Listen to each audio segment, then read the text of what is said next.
नमस्कार, मैं रफी और आप देख रहे हैं डीएनए इंडिया। अजमेर के board office Rajiv Gandhi auditorium में आर्यभट्ट कॉलेज द्वारा विग्म 2025 के तहत विद्यार्थियों के लिए फेयरवेल पार्टी का आयोजन किया गया। कार्यक्रम का शुभारंभ भगवान की तस्वीर के समक्ष दीप प्रज्वलित कर हुआ। कार्यक्रम में मुख्य अतिथि के रूप में आर्यभट्ट ग्रुप के निदेशक डॉक्टर अमित शास्त्री व जज के रूप में प्रसिद्ध नृत्यांगना एवं नृत्याक्षा द परफॉर्मिंग आर्ट्स की डायरेक्टर तृप्ति बुंदेल ने शिरकत की। अजमेर के board office Rajiv Gandhi auditorium में आर्यभट्ट कॉलेज द्वारा विगम 2025 के तहत विद्यार्थियों के लिए भव्य फेयरवेल पार्टी का आयोजन हुआ। कार्यक्रम का शुभारंभ भगवान की तस्वीर के समक्ष दीप प्रज्वलित कर किया गया। कार्यक्रम में मुख्य अतिथि के रूप में आर्यभट्ट ग्रुप के निदेशक डॉक्टर अमित शास्त्री उपस्थित रहे। साथ ही जज के रूप में प्रसिद्ध नृत्यांगना तृप्ति बुंदेल ने भी अपनी गरिमामयी उपस्थिति दर्ज करवाई। कॉलेज की प्राचार्य डॉक्टर इंद्रप्रीत छाबड़ा एवं विभागाध्यक्ष डॉक्टर मोहम्मद इरफान खान ने पुष्प गुच्छ एवं स्मृति चिन्ह भेंट कर अतिथियों का भव्य स्वागत एवं अभिनंदन किया। कार्यक्रम के दौरान अभ्यर्थियों ने विभिन्न सांस्कृतिक प्रस्तुतियां दी। इस कार्यक्रम में प्रसिद्ध कथक नृत्यांगना तृप्ति बुंदेल ने भी अपने नृत्य की मनमोहक प्रस्तुति दी, जिसने सभी का मन मोह लिया।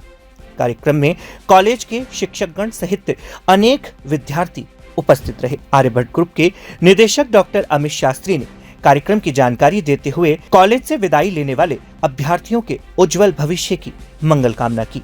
आज Aryabhatta international college of technical education एवं आर्यभट्ट कॉलेज ऑफ मैनेजमेंट दोनों का जो पासिंग आउट बच्चे हैं उनका फेयरवेल फंक्शन है आज, जो कि विगम 2025 के नाम से हम मना रहे हैं। तो आज जो बच्चे पिछले कई वर्षों से अपनी संस्था में अध्ययन कर रहे हैं, आज वो यहाँ से पास आउट होकर निकल रहे हैं, तो उसके लिए और उनके बेहतर और उज्जवल भविष्य के लिए हम सबकी तरफ से, आर्यभट्ट परिवार, सभी शिक्षकों की तरफ से बहुत बहुत शुभकामनाएं। जो उन्होंने यहाँ से सीखा, अब वो बाहर निकलकर जनता की और समाज की और देश की सेवा करें और अपने माँ बाप को और अपने समाज को, अपने परिवार को अपने पर गर्व करने का मौका दें। कथक नृत्यांगना तृप्ति बुंदेल ने कार्यक्रम के आयोजन के लिए आर्यभट्ट ग्रुप के निदेशक डॉक्टर अमित शास्त्री का धन्यवाद ज्ञापित करते हुए कहा कि सभी को नई चीज सीखनी चाहिए, परंतु भारत के संस्कृति को याद रखते हुए मोबाइल इस्तेमाल सही से सदुपयोग करने पर जोर दिया। उन्होंने आने वाली पीढ़ी को भारतीय संस्कृति से जुड़ाव रखते हुए आगे बढ़ना चाहिए, इसके लिए सभी को प्रेरित किया। आज आर्यभट्ट कॉलेज का फेयरवेल विगम 2025 ऑर्गेनाइज हुआ है और मैं Tripti Bundel, director of Nrityaksha of performing arts, आज की गेस्ट और जज बनी हूँ। इसके लिए मैं आर्यभट्ट कॉलेज के निर्देशक डॉक्टर अमित शास्त्री सर जी का और मोहम्मद इरफान सर का तहे दिल से शुक्रिया अदा करती हूँ कि उन्होंने मुझे इस काबिल समझा और इस कार्यक्रम का हिस्सा बनने का मौका दिया। मैं यही कहना चाहूँगी कि कथक इंडियन कल्चर से आया हुआ है, तो हम जहाँ रहते हैं आप नई चीज़ें सीखिए, लेकिन जहाँ हम रहते हैं हमारी संस्कृति को ना भूलें। उसके साथ साथ भी आप पाश्चात्य संस्कृति भी सीख सकते हैं। और जैसा आपने बोला, मोबाइल ज़रिया गलत नहीं है, लेकिन उसका आप इस्तेमाल किस तरीके से करते हैं वो ज़्यादा इम्पोर्टेंट है। इंडियन कल्चर में भी ऐसी काफ़ी चीज़ें हैं, चाहे इंडियन क्लासिकल डांस हुआ, चाहे म्यूज़िक हुआ, चाहे इंस्ट्रूमेंट हुआ, वोकल हुआ, ये सब सीखने से मुझे लगता है बच्चों में संतुलन बनता है और ये सभी बच्चों को सीखना चाहिए जो अपकमिंग जनरेशन है। उसके समय ये देखते हैं कि उस समय आपने सही कहा, सोर्सेज बहुत कम थे, तो चीज़ें लोगों तक पहुंचना भी बहुत मुश्किल हो जाता था। हम जनरली न्यूज़पेपर से इन्फॉर्मेशंस लेते थे, लेकिन टेक्नोलॉजी की वजह से अब इतना इजी रह गया है कि जैसे ऑनलाइन स्टूडेंट्स होते हैं, जो बच्चे विदेश में रहते हैं वो भी इंडियन कल्चर सीखते हैं ऑनलाइन के थ्रू। तो आर्टिफिशियल इंटेलिजेंस भी एक बहुत अच्छा माध्यम है बच्चों को ग्रो करने के लिए और इंडिया को प्रोडक्टिविटी लाने के लिए। बस वही है कि हमें बस हमारी संस्कृति नहीं छोड़नी है, उसे सीखने के लिए हमें प्रयास करते रहना चाहिए, ताकि आपको पता पड़े how to perform on stage. क्योंकि सबसे इंपॉर्टेंट है कॉन्फिडेंस गेन करना। कॉन्फिडेंस मोबाइल चलाने से या कोई सी भी आप टेक्नोलॉजी ले आए उससे गेन नहीं होता है। वो आपको सिर्फ इन्फॉर्मेशन दे सकता है, लेकिन जब आप स्टेज पे परफॉर्म करते हैं, इतनी सारी ऑडियंस को जब आप फेस करते हैं, तब हमारे अंदर का जो एक वो होता है छुपा हुआ इंसान, वो बाहर निकल के आता है कि हमें कॉन्फिडेंस कैसे आता है, लोगों से अट्रैक्ट कैसे करना चाहिए। वो सभी चीज़ें आपको कुछ नहीं करना है, आप मंच पे एक प्रस्तुति दीजिए, अपने आप हो जाएगा। आर्यभट्ट कॉलेज की प्राचार्य डॉक्टर इंद्रप्रीत छाबड़ा ने कहा कि कॉलेज के टेक्निकल व मैनेजमेंट विभाग के विद्यार्थियों को आज विदाई दी गई। कॉलेज प्रशासन इनके उज्जवल भविष्य की कामना करता है। साथ ही कार्यक्रम में अतिथि के तौर पर उपस्थित कथक नृत्यांगना तृप्ति बुंदेल ने विभिन्न विजेताओं को सम्मानित किया। नमस्कार, आज आर्यभट्ट कॉलेज अजमेर द्वारा फेयरवेल का आयोजन किया गया, जिसको हम विगम 2025 के नाम से जानते हैं। आज BCA, BBA, MBA, PGDCA, MSc IT सभी बच्चों को फेयरवेल दिया जा रहा है। हम उम्मीद करते हैं कि सभी बच्चे यहाँ से निकलकर अपने देश का, अपने कॉलेज का और अपने परिवार का नाम रोशन करें। मैं सभी बच्चों को शुभकामनाएं देते हुए ये कहना चाहूँगी, मंजिल उन्हीं को मिलती है जिनके सपनों में जान होती है। पंखों से कुछ नहीं होता, हौसलों से उड़ान होती है। All the best to all the farewell students. Thank you so much respected director sir and ma'am for having trust on us. अतिथि के तौर पे तृप्ति बुंदेल मैडम आई हैं, जो नृत्य की डायरेक्टर हैं, और वो टाइटल्स, हमारे 4 टाइटल्स हैं इसके, mister farewell, miss farewell, miss evening और मिस्टर इवनिंग। इन टाइटल्स को वो जज करेंगी, निकालेंगे और उन्हें प्राइज डिस्ट्रीब्यूशन होगा।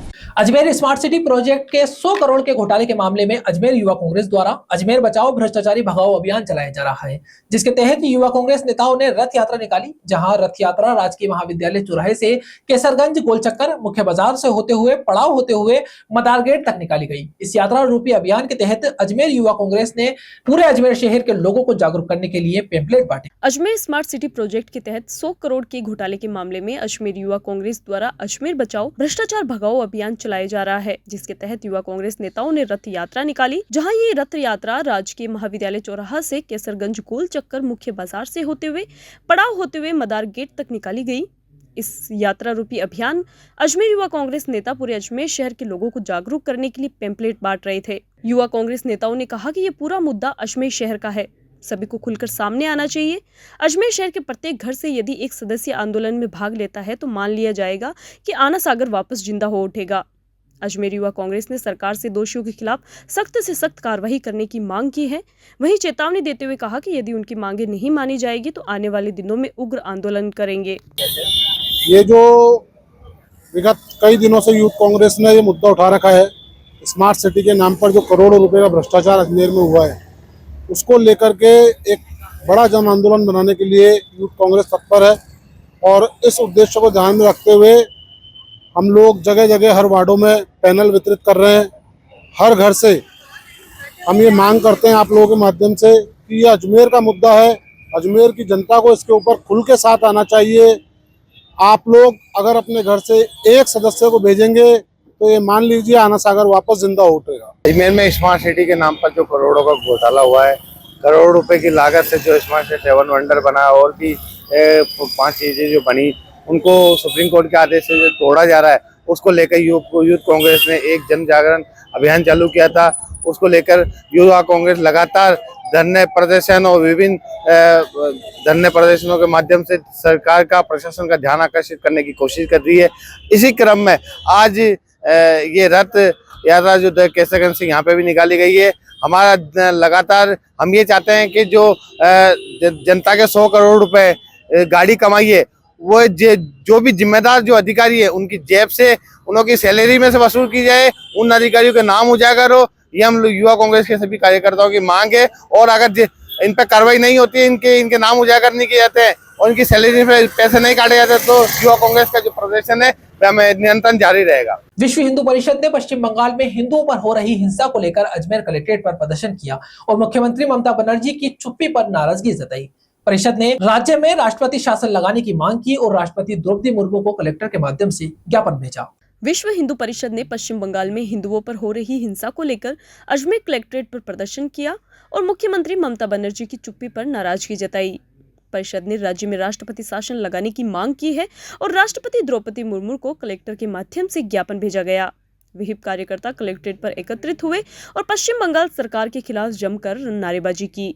राष्ट्रपति के नाम कलेक्टर को सौंपे ज्ञापन में बताया गया कि वक्फ कानून के विरोध की आड़ में संपूर्ण बंगाल को जिस प्रकार हिंसा की आग में जलाया जा रहा है, हिंदुओं को प्रताड़ित किया जा रहा है, राष्ट्र विरोधी और हिंदू विरोधी तत्वों को निर्बाध रूप से अपने षड्यंत्रों को क्रियान्वित करने की खुली छूट दी जा रही है, उससे स्पष्ट लगता है कि बंगाल की स्थिति अत्यधिक चिंताजनक है।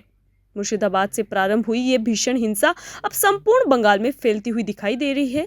शासकीय तंत्र दंगाइयों के सामने केवल निष्क्रिय ही नहीं अपितु कई स्थानों पर इनका सहायक या प्रेरक बन गया है। इससे पहले की स्थिति नियंत्रण से बाहर हो, केंद्र सरकार को प्रशासन का नियंत्रण व संचालन अपने हाथ में लेकर राष्ट्र विरोधी व हिंदू विरोधी तत्वों को उनके कुकर्म के लिए कठोर सजा दिलवानी चाहिए। भीड़ द्वारा 11 अप्रैल 2015 को वक्फ कानून के विरोध के नाम पर किया गया हिंसक प्रदर्शन कानून बनाने वाली सरकार के विरोध में ही नहीं अपितु हिंदुओं पर हिंसक आक्रमण के रूप में था, जबकि हिंदू समाज का इस कानून के निर्माण में कोई भूमिका नहीं थी। ये एक शुद्ध संवैधानिक प्रक्रिया थी। अतः पश्चिम बंगाल में राष्ट्रपति शासन लगाकर हिंदुओं पर हो रही हिंसा पर अंकुश लगाया जाए। पश्चिम बंगाल में जो नरसंहार हिंदुओं का हो रहा है, उस सारे नरसंहार को देखते हुए सारा हिंदू समाज विक्षुब्ध है और ममता बानो जिस तरह से हिंदुओं पर अत्याचार कर रही है, किसी से छिपा नहीं है। ये भूल गई है कि ये देश हिंदुओं का है और यहाँ पर मंदिरों को तोड़कर हिंदू बहू बेटियों की इज्जत को लूटकर, हिंदू परिवारों को बेघर करके, आगजनी करके, लूटपाट करके पूरा बर्बाद करने पे जो तुली हुई है, ऐसा लगता है जैसे ये आतंकवादियों का गढ़ बन चुका है। कोई देखने वाला नहीं है कलकत्ता में और पश्चिम बंगाल में, कोई पूछने वाला नहीं है। हम सभी संतों के साथ और हमारे प्रबुद्ध जनों के साथ आज यहाँ कलेक्टर साहब को ज्ञापन देने आए हैं कि निश्चित रूप से इस बात को सुनिश्चित करें कि वहाँ पे राष्ट्रपति शासन लागू हो, हिंदुओं को सुरक्षा मिले। ये भारत देश है, ये पाकिस्तान नहीं है। ये भारत देश है, ये मुस्लिमों का गढ़ नहीं है। यहाँ पर जो लोग बसे हुए हैं उनको बर्बाद ना करें, नहीं तो हिंदू पीछे नहीं हटेगा। हम इसका प्रतिशोध करेंगे, प्रतिकार करेंगे और अपनी आवाज को आगे से आगे बढ़ाएंगे ताकि वहाँ पर हिंदुओं की रक्षा हो, हिंदुओं को सुरक्षा मिले। ये बड़ी चिंता की बात है पूरे देश के लिए। ये क्या हो रहा है, कोई पूछने वाला नहीं, कोई देखने वाला नहीं है। ममता बानो चुप क्यों है, कोई कदम क्यों नहीं उठाती? उसके घर में आज अगर इस तरह से होगा तो वो चुप होगी क्या, जो हिंदुओं का घर बर्बाद कर रही है, हिंदुओं को तबाह कर रही है? इसीलिए हम सब लोग आज यहाँ ज्ञापन देने के लिए आए हैं कि जल्दी से जल्दी वहाँ पर राष्ट्रपति शासन लागू हो, हिंदुओं को सुरक्षा मिले और हिंदू परिवारों को सुरक्षा के साथ साथ उनके जो घर बर्बाद हुए हैं, परिवार बर्बाद हुए हैं, तबाह हुए हैं, उनका भरपाई करे। यहाँ रुकते एक छोटे से ब्रेक के लिए, जल्द हाजिर होंगे खबरों के नए सफर के साथ। कैंसर बीमारी ही ऐसी है, चिंता तो होगी ना। लेकिन अब अपनी चिंता को बदलो विश्वास में, क्योंकि आदिनाथ कैंसर मेडिसिटी में है रेडियोथेरेपी, कीमोथेरेपी और कैंसर सर्जरी के उपचार के साथ आधुनिक सुविधाएं भी। विजिट करें आदिनाथ कैंसर मेडिसिटी एट चाची आवास Ajmer.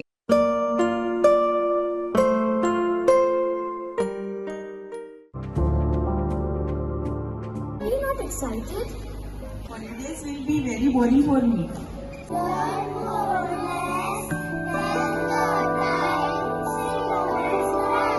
And opt for using black rice and sugar. This black rice has a very unique flavor.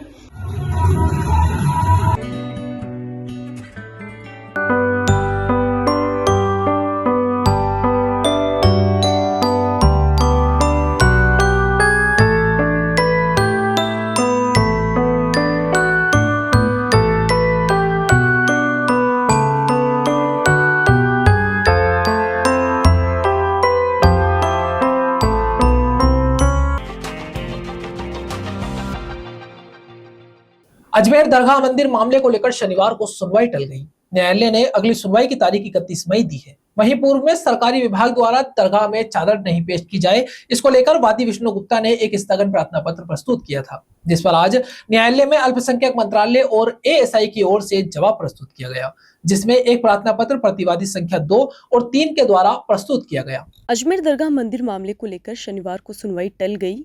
न्यायालय में अगली सुनवाई की तारीख 31 मई दी गई है। वहीं पूर्व में सरकारी विभागों द्वारा दरगाह में चादर नहीं पेश की जाए, इसको लेकर वादी विष्णु गुप्ता ने एक स्थगन प्रार्थना पत्र प्रस्तुत किया था, जिस पर आज न्यायालय में अल्पसंख्यक मंत्रालय और एएसआई की ओर से जवाब प्रस्तुत किया गया है, जिसमें एक प्रार्थना पत्र प्रतिवादी संख्या 2 और 3 के द्वारा प्रस्तुत किया गया। प्रार्थना पत्र में भारत संघ नाम से प्रार्थना पत्र नहीं प्रस्तुत किया गया है, इसीलिए खारिज किया जाए, जिसको लेकर वादी विष्णु गुप्ता जवाब प्रस्तुत करेंगे। एडवोकेट योगेंद्र ओझा ने बताया कि शनिवार को दरगाह मामले को लेकर सुनवाई होनी थी।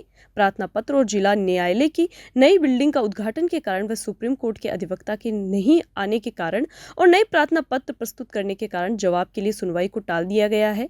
वहीं दूसरी ओर हिंदू सेना के राष्ट्रीय अध्यक्ष विष्णु गुप्ता ने दरगाह में मंदिर के दावे को लेकर याचिका लगाई थी, इसके बाद दरगाह कमेटी ने इस याचिका को खारिज करने की मांग करते हुए कोर्ट में एप्लीकेशन लगाई थी। वहीं दूसरी तरफ अजमेर दरगाह से जुड़ी अंजुमन कमेटी ने भी हाई कोर्ट में एक याचिका लगाई है। आज दरगाह प्रकरण को लेकर सुनवाई थी, जो पूर्व के अंदर 110 और 711 CPC की जो प्रार्थना पत्र लगे थे उनके ऊपर आज सुनवाई होनी थी, पर क्योंकि हमारे नई बिल्डिंग का इनॉर्गेशन कल होना है और कोर्ट में भी काफ़ी काम होने की वजह से वह कुछ अधिवक्ताओं के नहीं आने की वजह से आज उसको लेकर 31 मई तारीख दे दी गई, जिसके अंदर 2 और 3 जो केंद्र सरकार की पार्टियां हैं ऐसे ही, और उन्होंने जो पूर्व के अंदर स्थगन को लेके जो सरकार के द्वारा जो चादर पेश करने को लेके जो स्थगन की एप्लीकेशन लगाई थी उनके जवाब आए हैं।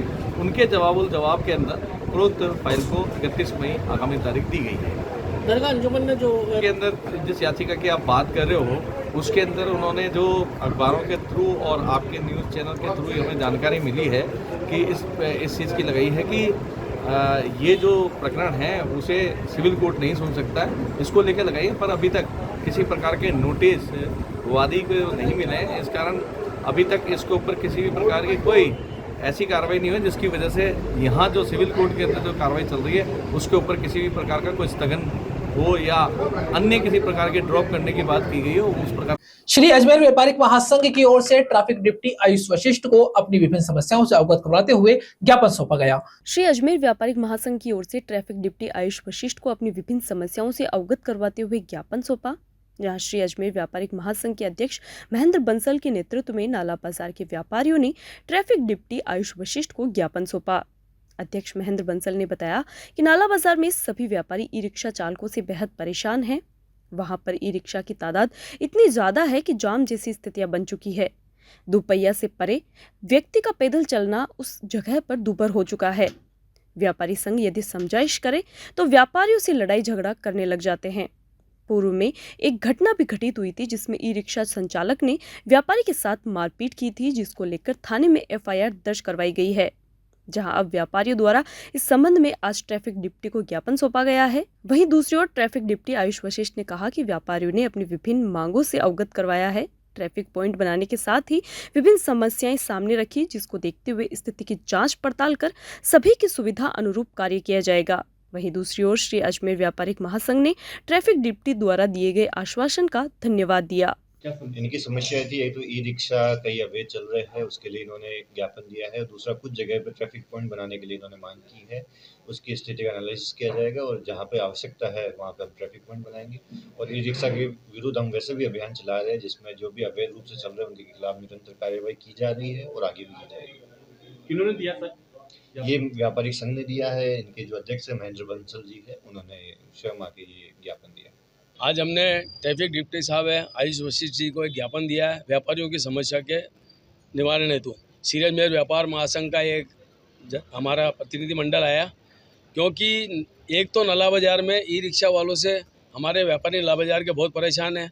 ई रिक्शा वहाँ पे इतनी तादाद में ई रिक्शा आते हैं, जाम की स्थिति लग जाती है, पैदल आदमी नहीं निकल सकता है। 2 पहिया वाहन तो छोड़ो, आप पैदल आदमी नहीं निकल सकता है। और ई रिक्शा वालों को हमारा व्यापारी अगर कुछ कहता तो मारने पर उतारू जाता है, लड़ाई झगड़ा उतारू जाती है। परसों की दिन की बात आप देख लीजिए, परसों के दिन 16 तारीख को भी दिन में हमारे नाला बाजार मर्चेंट व्यापारी एसोसिएशन में एक हमारे व्यापारी से कहासुनी हो गई। ई रिक्शा वाले की कहासुनी में वो ऐसा उत्तेजित हो गया, उसने बोला अभी थोड़ी देर में देखता हूँ, 5-7 जने लाया और दुकान में घुस के मारपीट करी। उसकी घटना की रिपोर्ट सदर कोतवाली में दर्ज कराई हमारे व्यापारियों ने। और आज हम इस संदर्भ में ज्ञापन देने आए हैं कि नाला बाजार जो मदागेड़ चौकी से ऊपर जाता है रास्ता, वहाँ पे एक ट्रैफिक पॉइंट की मांग की हमने। खबरों के सफर में अभी सिर्फ इतना ही, फिर हाजिर होंगे खबरों के नए सफर के साथ। तब तक के लिए दीजिए इजाजत, नमस्कार।